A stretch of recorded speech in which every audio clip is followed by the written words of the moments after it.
Hi everyone. Today I'm going to be doing a really quick resin update for you guys, and I'm also going to be explaining the technique or method that I discovered to fast cure resin in 4 hours or less. And I'm talking about the clear kind of resin, or clear casting resin. So a lot of these pieces are new and old, but this is really all that I have left of resin other than my tiles. I've sold a lot, I've traded away a lot, I've given away a lot to pen pals, and, you know, I was giving a lot of my non-perfect pieces away, and now it really just doesn't matter to me because anything I create with resin is unique and one of a kind, so I don't really seek out to make duplicates or whatever of stuff. I just kind of make what I want, and it's really no use to me just laying around. So that's why I ended up getting a jeweler's drill press so that I could make holes in my stuff, turn them into earrings and keychains, necklaces, stuff like that. I just haven't gotten around to doing that, so here we go. This is an old puzzle piece, and it's kind of bendy because I did not mix the resin well enough. So both of the puzzle pieces are bendy, and this was kind of an experiment when I was using polyurethane varnish as a glaze. And you can see like I was using a really small paintbrush, so it didn't really glaze evenly.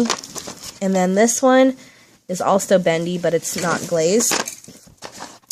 These, excuse me, these are, bitten milk chocolate cabochons, and this has,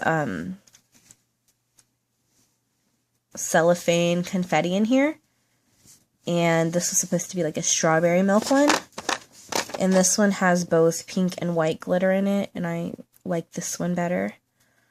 Right now, none of these are glazed, but when they are glazed, they have a really translucent, super clear, shiny, sparkly effect. And here is a duck head cabochon. It has like gold and yellow in it, and some orange. This is a star piece, and the little circle is from the mold, but once you glaze it, it won't be noticeable. And it has a bunny and a lion. Next is this Mamagoma, and it's from a bear head mold. The face can be painted on. This one is Korilakuma looking in a mirror with Kiritori right there, right beside him. And this needs to be sanded down a little bit, and I used it from this heart scallop mold here. Oopsie. This heart scallop mold. For that one, I just used the front portion. So this one was made from two ones put together. So I did a full scallop, and then I did one like that, and then I put them together back to back, so it's double-sided, and then I drilled a hole through the middle. This is like a robin's egg speckled heart. I was experimenting with using chalk as colorant, and also with acrylic paint. So this is one of the first pieces that I made when I was experimenting with coloring resin. And then I have these from a cupcake mold that I did face up. So this is a kitty and a squirrel, and the hole is off to the side so it would hang kind of on its side. And the pearls in this one are completely embedded, so they're not on top. They're kind of like inside. You can't feel them when you rub your finger across the top. And then I have this one, And the same idea with the pearls and everything. And this is a bear and a cake slice and his little mouse friend. And the hole is kind of like that, so it would hang this way. And then I have this orange piece that doesn't have any hole in it. And this one still needs to be glazed on top. And I made this pumpkin one back around Halloween time.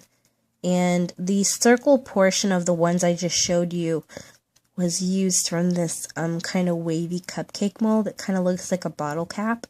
It's like a huge version of a bottle cap, but on this one, I let the mold, I let the resin, the next layer of resin, go a little bit higher, so I let it be like more like a bottle cap shape. And I really like this one. It's a pumpkin and it kind of has like rainbow colors in it. Also has a hole in that one. Next I have this rainbow resin piece, and I made this little cabochon here out of a bow mold that I had. And I'm thinking about making this one into a pin. It's also used with the same mold. And I showed this phone case on Instagram to show you guys what cabochons would look like that I make once they're glazed, because I know a lot of my molds are non-shiny for the cabochons, so they kind of come out looking a little bit dull.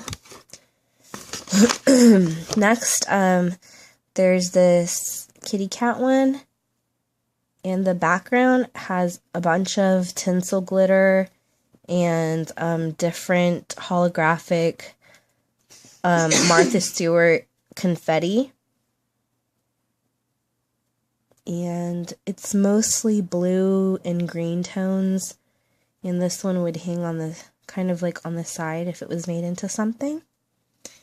And from the same mold, I have this Mamagoma one, and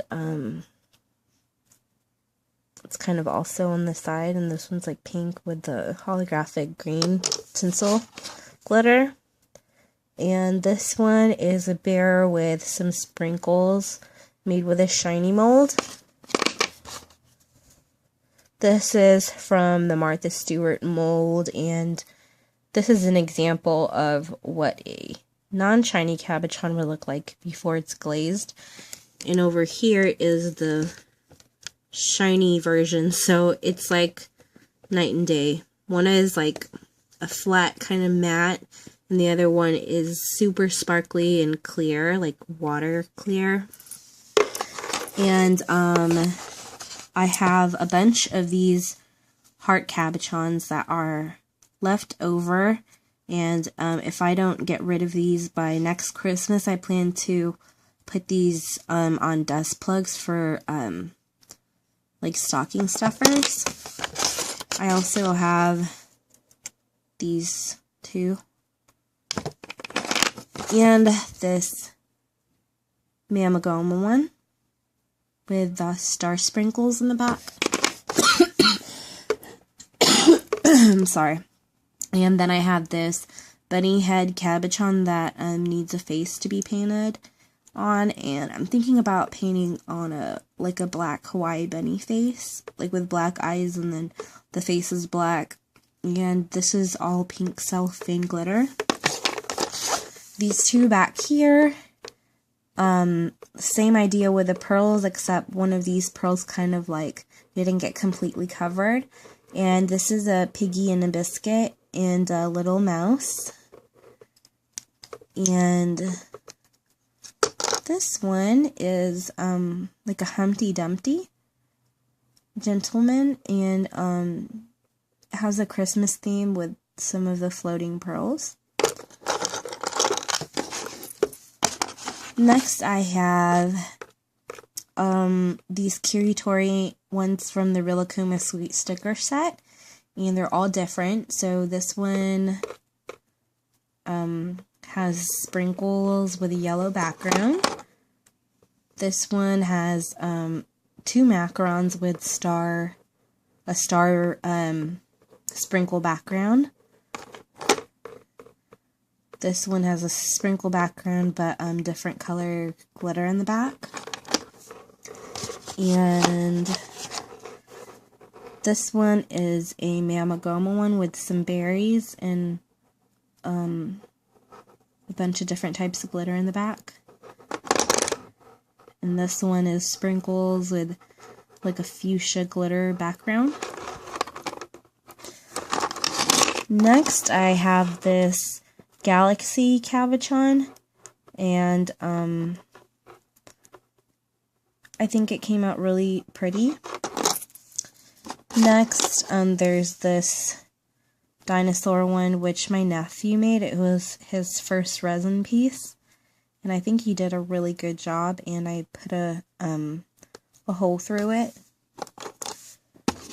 Next is this panda mirror, and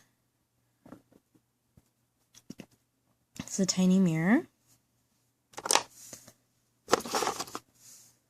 This gingerbread man with Christmas sprinkles. This Mamagoma one. All of these were done in the same mold, and this is a Christmas cupcake with a Christmas sprinkle themed background. This one was an ice cream with a lime green glitter and cellophane background, and the hole is kind of off to the side on this one. This one is an elephant with some pearls embedded inside of there. This one is a Christmas themed panda, and that one's that. And I believe that is all for the resin, except for this trinket box and some cabochons that I have in there from the Martha Stewart mold. And with my fast curing resin technique that I discovered, I ended up curing this trinket box within like 2.5 hours. So this is a pretty large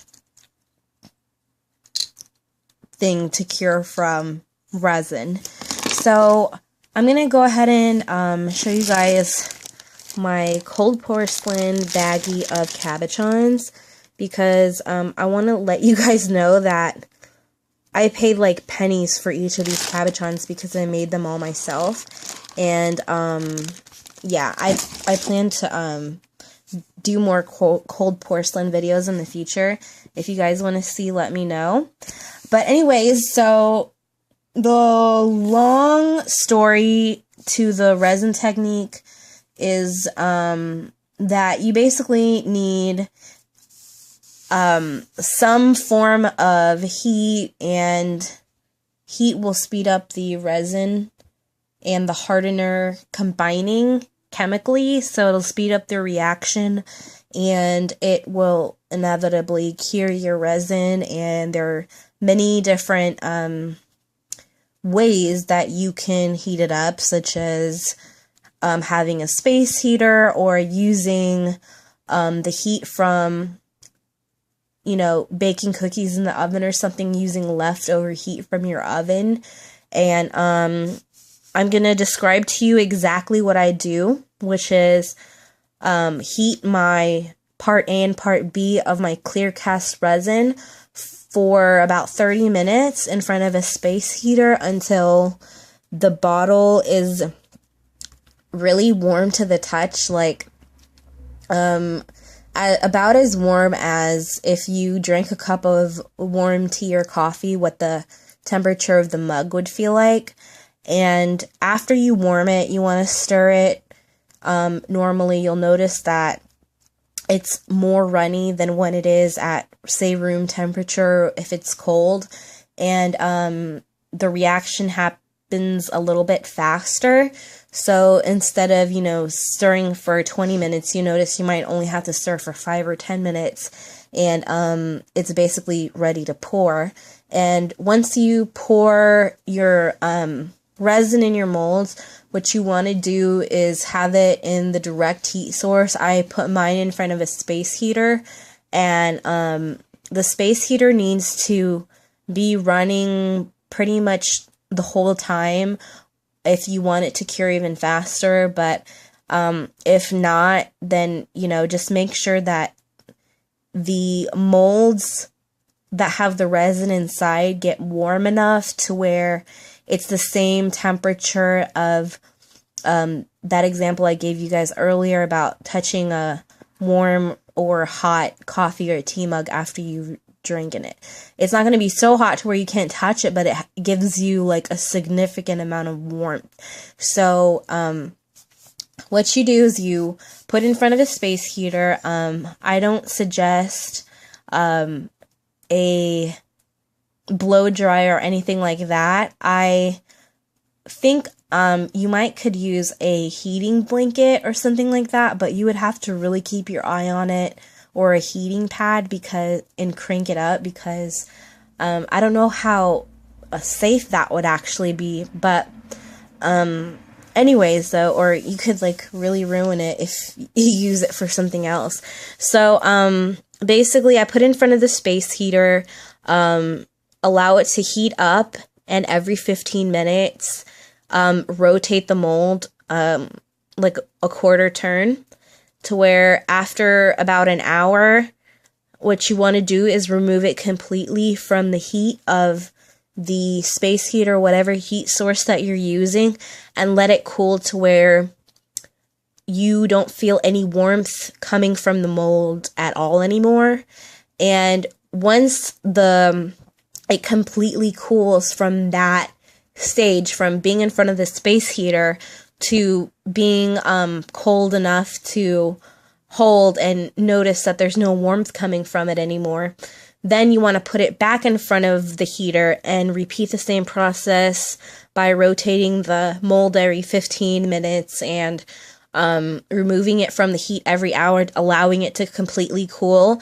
And once you'll notice is past the first or second hour that you do this, the resin in the back layer of the resin is basically going to be already hardened, and you'll notice that the tacky phase happens in the first 20 to 30 minutes versus being like an hour to 4 hours, and probably by the second hour it'll be completely hardened. But just to be safe, I would leave it for at least a third or fourth hour and keep repeating the process, just so you make sure that it completely hardens. What I found is, I believe that the heat is what causes the reaction to happen faster as far as the resin hardening. So I can imagine, like, even if you don't have a space heater, or if it's summertime, if you just put the resin in a really humid room, like, your garage or something, or just a really warm place, it will cure faster than if you just have it in a normal environment. So thank you guys so much for watching, and hope that helped or answered any of your questions. Thank you guys for commenting and requesting this. And I'm going to upload it, and wish me luck. Bye.